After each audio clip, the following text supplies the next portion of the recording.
Tonight on Murrow News 8, the University of Idaho is under fire for the euthanization of feral cats roaming through the campus. Plus, an update from Hoboken, New Jersey after a train crash left 1 dead and more than 100 injured.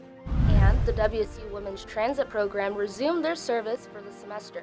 Find out these stories and more tonight on Murrow News 8. From Studio B on the campus of Washington State University, this is Pullman's only nightly newscast. This is Murrow News 8. Good evening, I'm Kaylin King. And I'm Aaron Paulovoy. Thanks for joining us tonight. The opening reception for a new art exhibit is happening at Washington State University's Fine Arts Gallery today. Murrow News 8's Carly Tinsley was able to get a preview of the gallery and talk to the artist about his work and inspiration. Carly? Thanks, Kaylin. I'm currently here outside the Museum of Art where a brand new exhibit is opening today. Now, this exhibit will focus on this year's theme of utopia, dystopia.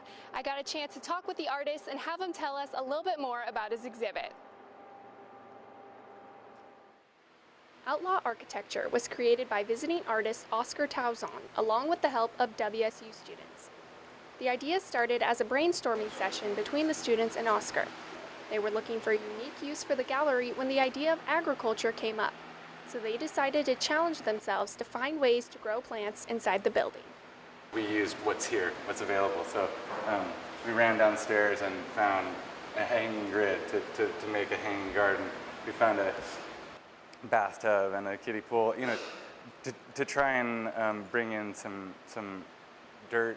And we haven't really hooked into the sprinkler system, but that's the plan. We would tap into the sprinkler system, bring water into here, and start growing an elevated garden.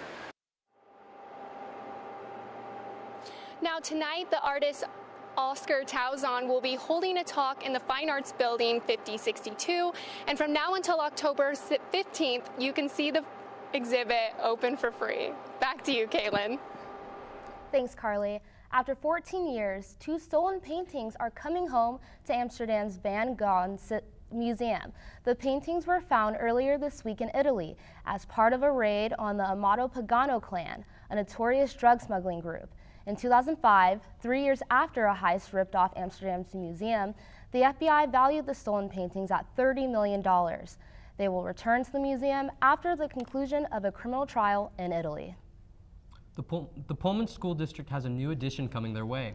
Wednesday night, the Pullman School Board held a meeting to discuss the further plans for the Kamiak Elementary School. Design West presented their preliminary design for the school that will be located on the north side of town. Superintendent Bob Maxwell says, quote, "Throughout the process when we're taking a look at building a new school is really looking at what has working at our existing schools, what are some of those things we would like to change and incorporate those into the new elementary." As of now, there is no start to the project, but Maxwell says he would like to start as soon as possible. The University of Idaho veterinarian program is under fire for euthanizing feral cats on campus without proper approval. Reporter Sierra Brown spoke with the U of I administration to see how they are addressing the issue. Idaho has been devising a task force after being under fire euthanizing feral cats and birds affecting their livestock. I'm here with the cows that have been affected by the feral cats and birds on the U of I campus. We go to the Communications Director, Jody Walker, for more information. We are a research institution. We have animals that we deal with in research, and that's all very well documented and follows a very strict procedure. But we also have the animals that come along because of that research, such as the birds in the livestock barns that can bring diseases and illness to the cattle. Since then, the president has called together a task force with representatives from across campus who are experts in their field, from wildlife biologists to legal counsel, to look at our policies, look at our practices, look at what we do day to day, make a recommendation back to him. And that is a recommendation that is due the end of September, and he will review that and we'll move through that process quickly. After hearing how school officials plan to handle this issue, we go to U of I students for their opinion. Support it. We don't support the decision. We think that gassing cats and live creatures like that is extremely inhumane, it's irresponsible, and it is a decision that should be brought to the entire university's attention if we're going to be promoting it as a university. There's not a whole lot that I know about the issue, and honestly, that's one of the problems that I have. I wish that some of the information that we had was more plentiful to students. The U of I president plans to release a statement from the university within the next few days regarding the euthanizations. I'm Sierra Brown, Murrow News 8. The train that crashed into the Hoboken terminal yesterday morning was traveling at a high rate of speed. According to investigators, the National Transportation Safety Board says it will spend the next 7 to 10 days investigating the scene to determine exactly what happened. Karen Kafa joins us now from Hoboken with more.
The Republican presidential nominee lashed out on Twitter about former Miss Universe Alicia Machado.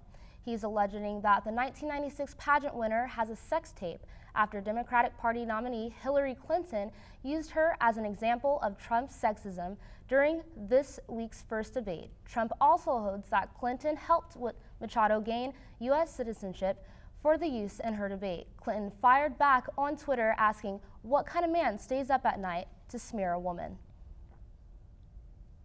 Saturday Night Live has been a satirical staple on television for over 40 years now. Known for their political content during election years, it is no surprise that they're going to take on Trump and Clinton this week. Reporter Jeannie Mose has the last laugh with SNL.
With the 2016 president election coming to an end, now it is time for your voice and opinion to be heard. Just make sure you vote. Your voter registration is up to date, especially your address, since most of us students will be here in Pullman. To update your voter profile, go to usa.gov before October 10th to be eligible. If you were up late last night, you probably heard the thunder and lightning storms lighting up the Palouse. Coming up next, Kyle Simchuk has your weekend forecast. Don't go anywhere.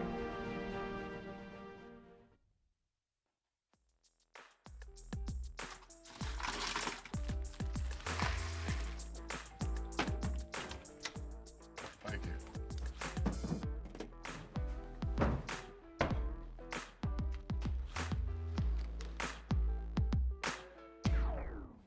You got a king? Go fish!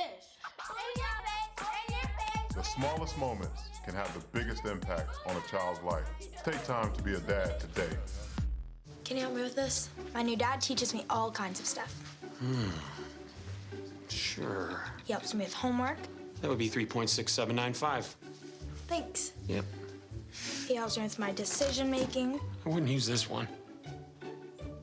Ever. And he's even teaching me how to drive. And that's why cars have bumpers. I'm learning so much. You don't have to be perfect to be a perfect parent. Thousands of kids in foster care will take you just as you are.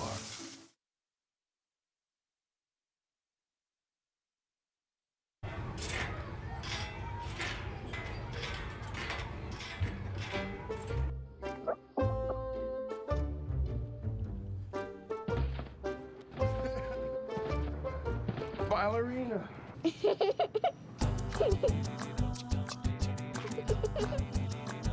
Sometimes all it takes to be a dad is remembering how to be a kid again. Take time to be a dad today. Take a look at this. The city of Reykjavik in Iceland turned off all of its street lights so people around the city could enjoy the natural beauty of the auroras. Really beautiful photos coming out there. Kyle, we have a home game this Saturday, and I'm sure everywhere it's hoping to be some nice dry weather. What can we expect, Kyle? Well, certainly can't make any promises right now, but I will tell you conditions are improving. More on that in a bit. Taking a look right now at our temperatures outside, Pullman today saw a comfortable 66 with a high of 76.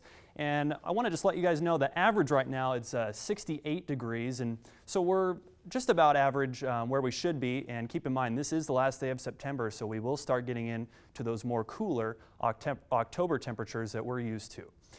Taking a look now at tomorrow's forecast, you can expect about 50 degrees in the morning, warming up to about 61 in the afternoon, and in the evening, you can expect clear skies, and with those clear skies, the clouds move out and the low temperatures come in, so be sure to bring a few layers to the game. Taking a look at our state map now, Pullman, you're at 76, Spokane also at 76, Wenatchee 74, and Yakima, you're the highest right now at 77. Our friends over the Cascades in Seattle, they're seeing a little cooler temperature right now in the 60s, Vancouver at 66. Taking a look at our 5-day forecast, you can expect to see about 69 on Sunday, and keep in mind those temperatures in the evening are going to drop down to the mid-30s, so be sure to wear a jacket if you are going out this weekend. Thanks, guys. Kyle. I'm actually really excited to see some fall now. Yeah, absolutely. I think a lot of us are ready for those cooler temperatures. I know I am. After the break, Kyle and Emmy has your latest in sports. Stay tuned. Stay tuned.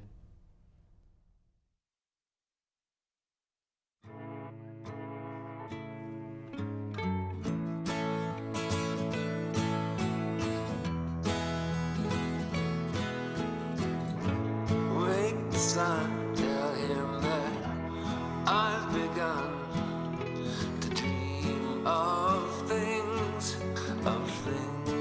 to come, and tell the trees not to look for me. I'm going to find some peace of mind. Wake the sun, wake the sun, wake the sun, wake the sun.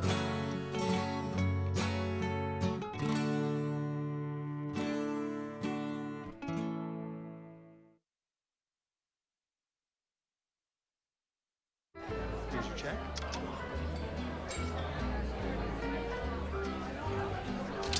Oh, you got it. You know, since I got rid of my car, I really enjoy walking. Okay.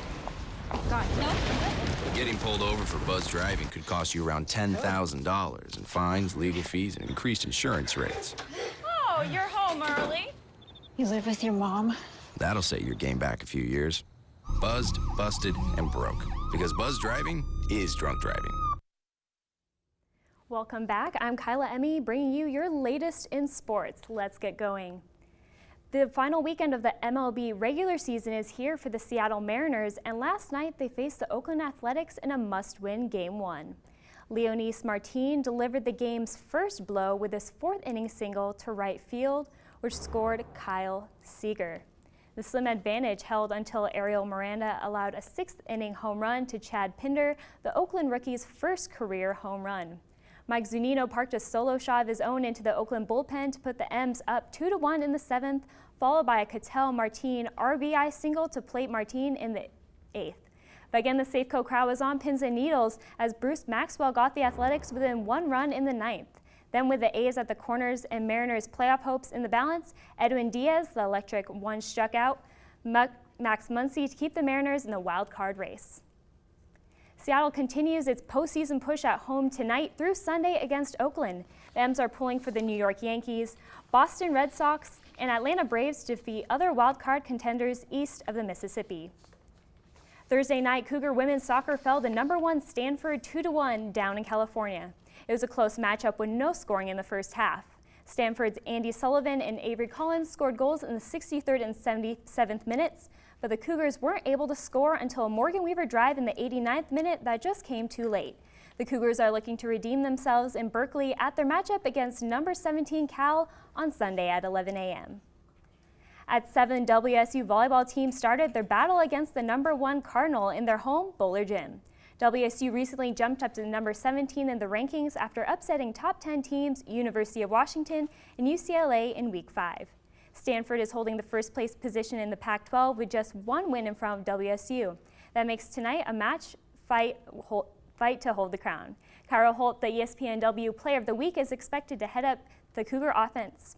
If you can't make it to the game tonight, the team will be back in Bowler on Sunday against Cal at 11 a.m. Meanwhile, on the west side of the state, the University of Washington is also taking on Stanford at Husky Stadium. The Cardinal are ranked 7th with a 3-0 record, and the Huskies are ranked 10th with a 4-0 record. The rest of the WSU sports lineups, this may be the first time you want to root for your in-state rival. WSC football is taking on Oregon at home this weekend, and the tailgaters were already starting to flood in as early as Thursday. The game doesn't kick off until Saturday night at 6:30, but the RV lot across from Martin Stadium is already close to full capacity. Cougs have come from all over the Pacific Northwest to cheer on their home team as they take on the interstate rival Ducks. The Cougars were defeated Oregon last season 45-38 in double overtime. 1979 WSU grad and tailgater Doug Hughes believes that they have what it takes to do it again. That's all I have for should be beatable, so I'm loving every minute of it. And my favorite part is coming together with the people that we have around here in the tailgate area and just relaxing and enjoying each other's company. That's all I have for sports today. Stay tuned because after the break, a new sex ban has the world questioning how serious Zika really is.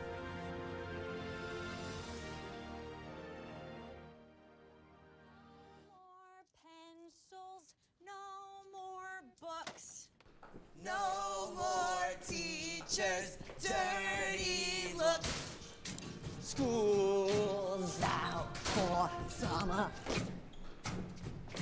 School's out forever. School's out with fever. School's out completely. What this place needed was better graduation rates. So we worked with schools like Henry Ford High, and now they're up 18%. And it can happen in every place.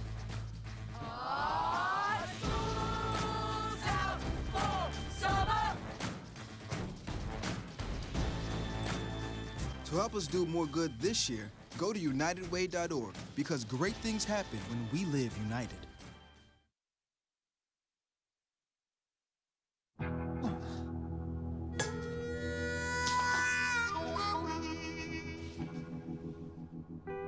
Get caught buzz driving, and you could do some hard time.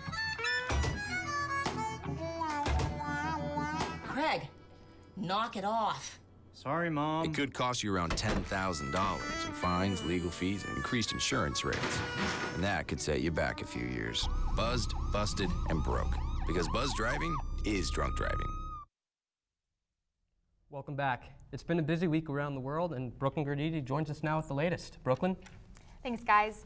Well, we begin with an update on the Zika virus. The CDC says both men and women need to wait to have unprotected sex or to try to conceive after traveling to an area with active Zika transmission. Men are told to wait at least 6 months and women 8 weeks, even if you've never had symptoms of the virus. Zika is now starting to spread through Southeast Asia and is locally spread in at least 60 countries and territories around the world.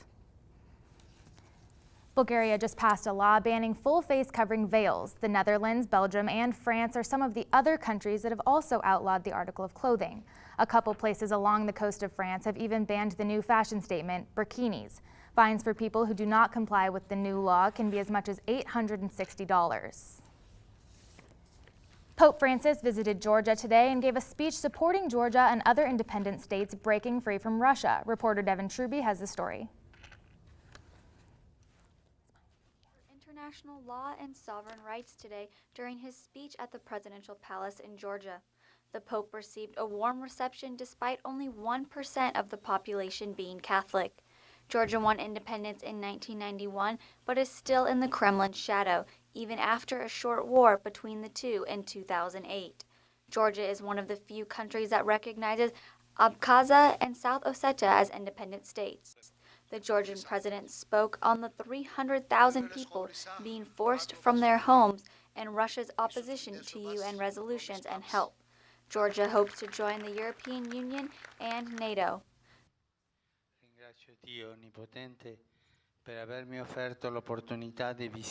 The Pope was careful not to compromise the Vatican's increasing ties with Kremlin-backed Russian Orthodox Church that supports Georgia. For Murrow News 8, I'm Devin Truby. Earlier this morning, Philippines President Rodrigo Duterte compared himself to an unfavorable historical figure. The president compared his campaign to that of Nazi leader Adolf Hitler. He wishes to eradicate his country of 3 million drug addicts, similar to how Hitler treated the Jewish population of Europe. Hitler killed 11 million people during his reign, 6 million of whom were of Jewish descent. The leader had said, "I'd be happy to slaughter them. At least if Georgia had Hitler, the Philippines would have me." That's your latest on Global News. Back to you guys, Aaron and Kaylin. Thanks for the update, Brooklyn. It's time for a short break. Stay tuned for news about the Super Bowl halftime show.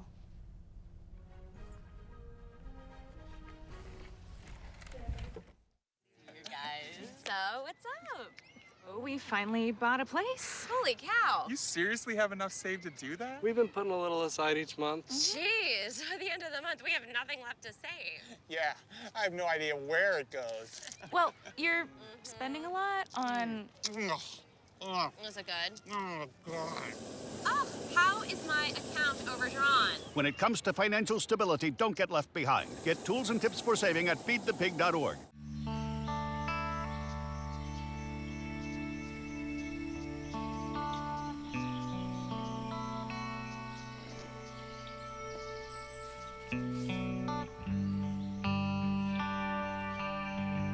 This is the moment I knew.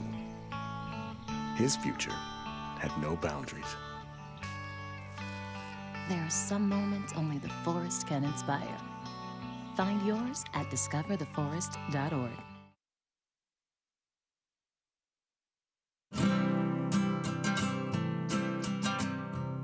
Every day across America, excess food is gathered by a network of good people at local food banks, giving hope to millions of children who struggle with hunger.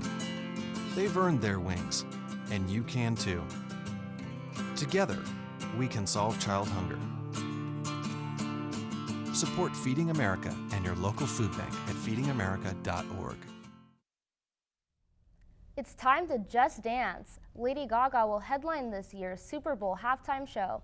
The Grammy-nominated artist took to Twitter to announce the news, stating, "It's not an illusion. The rumors are true. This year's Super Bowl goes to Gaga." Gaga sang the national anthem at last year's championship and was met with rave reviews. Women's Transit has started their service for the fall semester, and I had the opportunity earlier this week to learn more about how exactly Women's Transit operates. During the day, students fill WSU's campus, but during the evening, it may feel a little uncomfortable for some walking home alone. WSU's Women's Transit combats this problem by offering free rides home to students who are leaving campus late at night. Located on the ground floor of the Wilson Short Hall in the Women's Resource Center, the program, which has been around for 40 years, gives over 5,000 rides per year and attracts 200 student volunteers.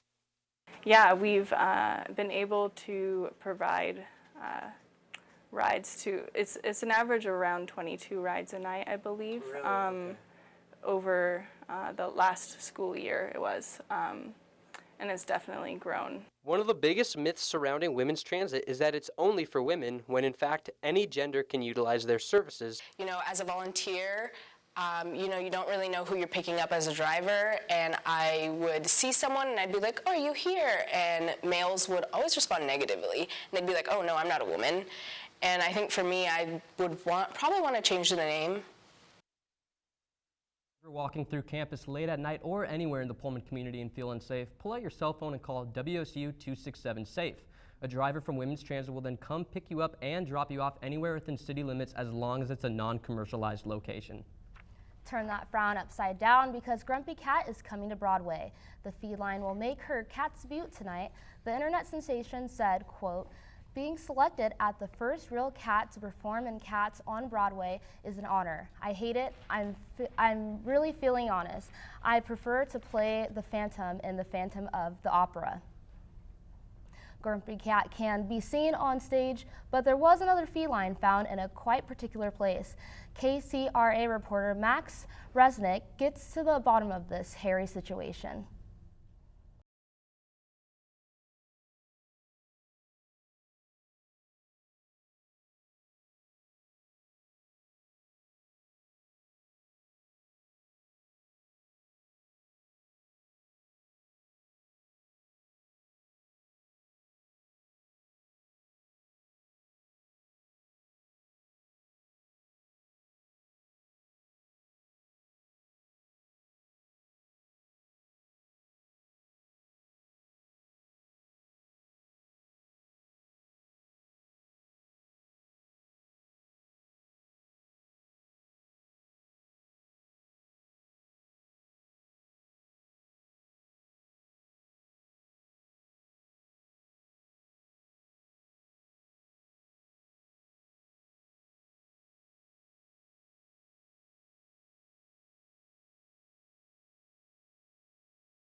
So Kyle, can we expect a dry game day on Saturday? You know, I think we'll have some isolated showers in the morning, but they should clear up, but just bring some jackets and extra layers. So. All right, well, join us every weeknight at 7 and 10 o'clock, and don't forget to follow us on Facebook and Twitter. Have a good night.